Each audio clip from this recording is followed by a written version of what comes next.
Which is better at crashing through doors? Corvettes or destroyers? There's only one way to find out.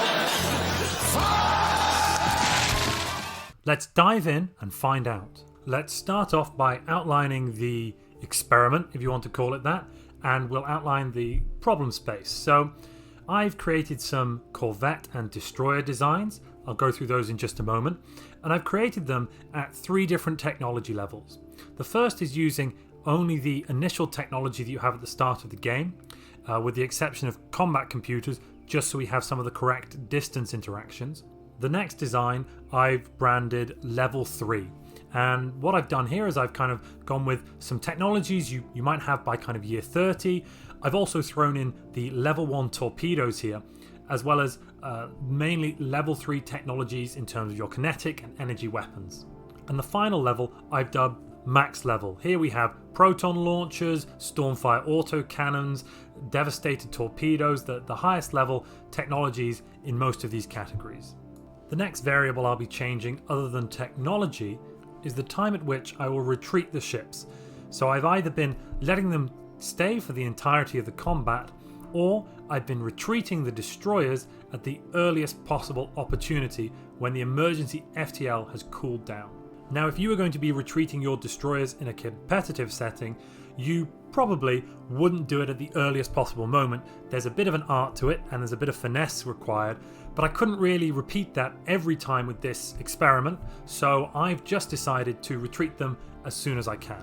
And the final variable I'll be moving around a little bit is the fleet size. So I've looked at this in 2 fleet sizes, the first being a fleet size of 20, as this is the naval capacity right at the start of the game, and the other being a fleet size of 60, which is an achievable fleet command limit by the year 2030. Before we go any further, I think it's important to talk about the current meta in the competitive scene in terms of what people expect to do with these different ship types. So with the Corvettes, you're kind of expecting a Corvette spam, a big swarm of these things, 40 or 50, possibly with the unyielding trait on your admiral, and these are used for high damage output and they're relatively cheap to build. On the other hand, you've got destroyers. Now, destroyers at the moment are used in conjunction with the War Doctrine hit and run, as well as a trickster admiral, and destroyers themselves have a higher base disengage chance than your Corvettes, so with these bonuses you can attempt to keep most of your fleet alive whilst constantly retreating in very much a hit and run style of warfare. The accepted view is that destroyers are much better than Corvettes, as you're going to find it quite hard with a fleet of Corvettes to actually pin down and nail a fleet of destroyers, as they'll simply keep retreating and using their hit and run tactics to get away from you. So here I've done 2 things. I've either kept both fleets and ships with no admirals and not used any war doctrines, or I've given both fleets the trickster admiral and used the hit and run war doctrine, just so it's completely fair on both sides. Let's dive in and look at the ship designs. So for my Corvettes, I've got 2 designs. First, I have the interceptor design with 3 small slots. I've equipped this with 2 armor modules, 1 shields, and then 2 lasers and 1 kinetic weapon. The second, and much more important Corvette design, is my missile boat. Now this is the typical kind of torpedo Corvette. In this case, I've got a nuclear missile on it and a single kinetic weapon, as well as 2 of the armor modules and a shield module. On both, you'll notice that I've also got the combat computer swarm combat computer. At level 3, I've replaced the nuclear missile with a torpedo, and then at the maximum level, I've replaced the kinetic weapon with a stormfire autocannon, and I've replaced the laser weapons with plasma weaponry. In addition, I've upgraded the torpedo to the maximum possible value.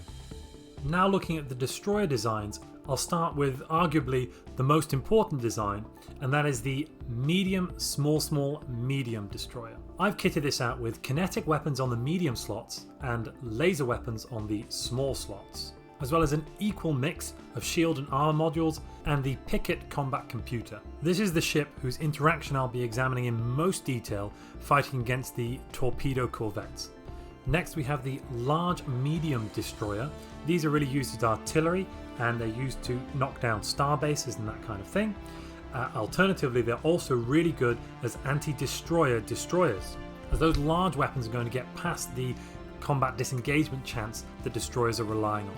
The main difference to note here is the artillery combat computer. Now, the final ship design I'll be looking at is the picket design, and I've gone for a medium, small, small, and then 2 picket slots with point defense.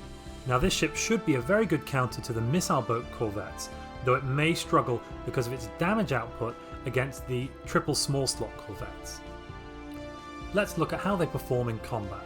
So, starting off with the picket destroyer against the missile Corvette, at all 3 technology levels, the picket destroyer fleet completely wiped out the missile Corvette fleet every time.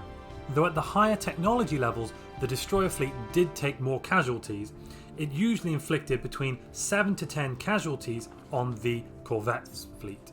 The artillery destroyer fleet was completely obliterated by the missile Corvette fleet at every technology level, and that's unsurprising. The large weapon slot on that artillery destroyer is going to have a really hard time with its tracking of 10 versus the Corvette's high evasion.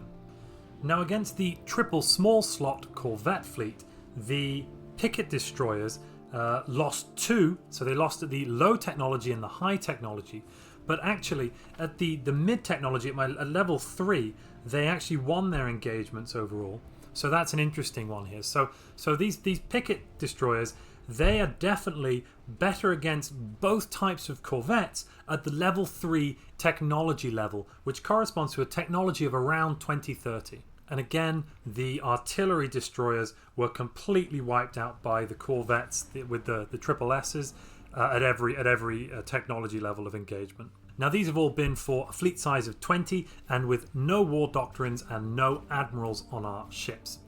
Let's look at what happened to the destroyers with the medium, small, small, medium slots. At the lowest technology level, they ended up losing to the Corvettes, but inflicted roughly equal casualties to both types of Corvette fleets. At the level 3 technology level, the medium, small, small, medium destroyers lost to the missile Corvettes, but they were actually beating the small, small Corvettes. And again here, when they lost 2 to 3 ships, but even when they won, they were losing 2 ships, however inflicting 9 or 10 casualties on the Corvettes.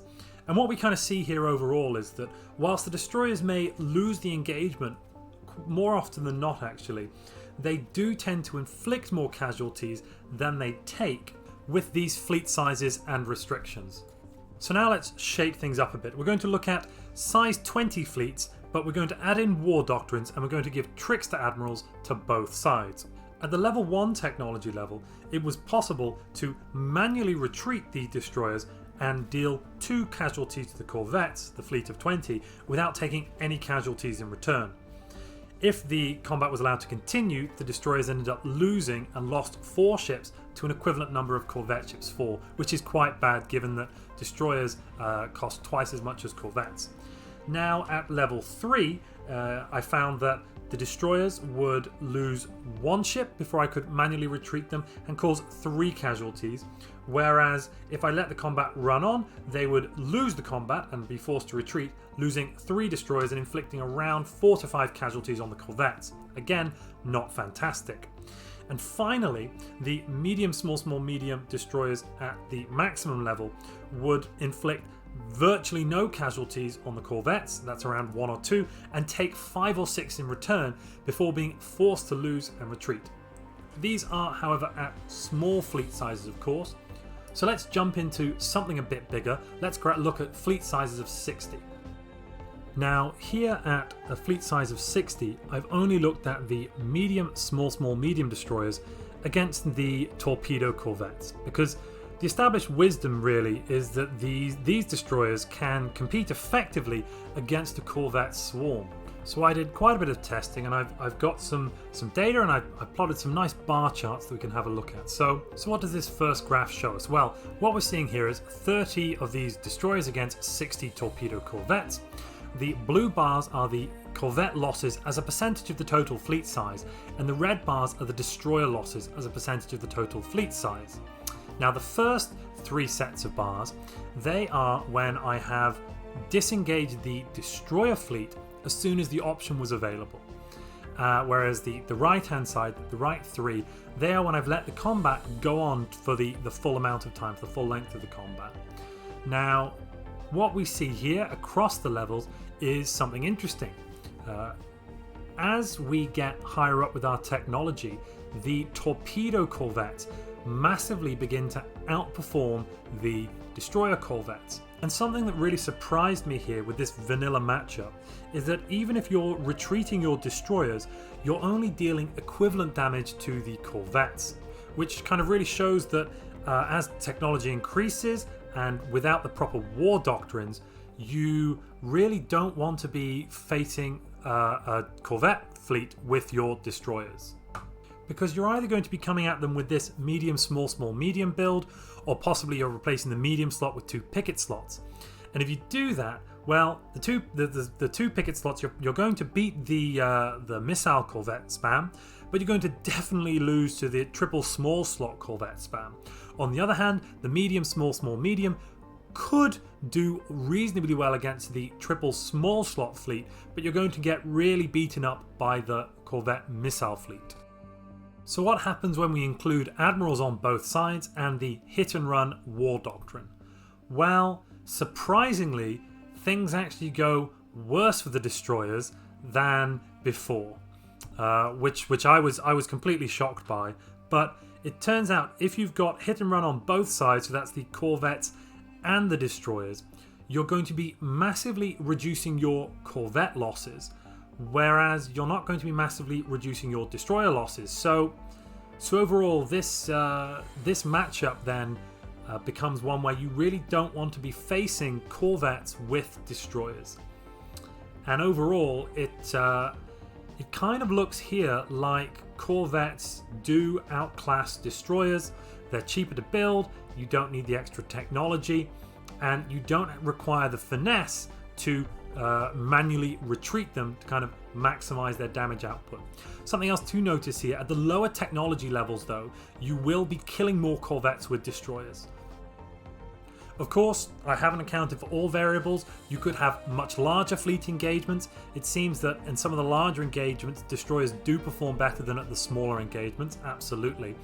And I also only operated in neutral space here. There haven't been any construction ships getting in the way, there haven't been any defense platforms or star bases interacting here either in some sort of defensive manner, and I haven't given crystal hull plating, which would of course change the maths behind the combat disengagement. Because what you want to be doing with your destroyers is you want to be really engaging with this hit and run behavior against your opponent's corvettes. I've also not looked at destroyers against destroyers or corvettes against corvettes. But in summary, it seems that a fleet of corvettes is equal to, if not performs slightly better than, a fleet of equivalent destroyers in most situations. Of course, there are the picket destroyers, which are going to beat your missile corvettes, so that is a very good interaction you want to take away from this. If you're seeing missiles on your opponent's corvettes, you want to respec your destroyers and upgrade them having picket slots. At the same time, you really don't want to come up against corvettes with large, medium destroyers. That large slot is going to be overall useless against its evasion.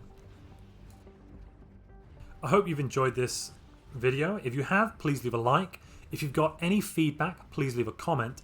And if you'd like to see more content like this, please subscribe. In addition, if you'd like to support the channel, the link to Patreon can be found down below in the description.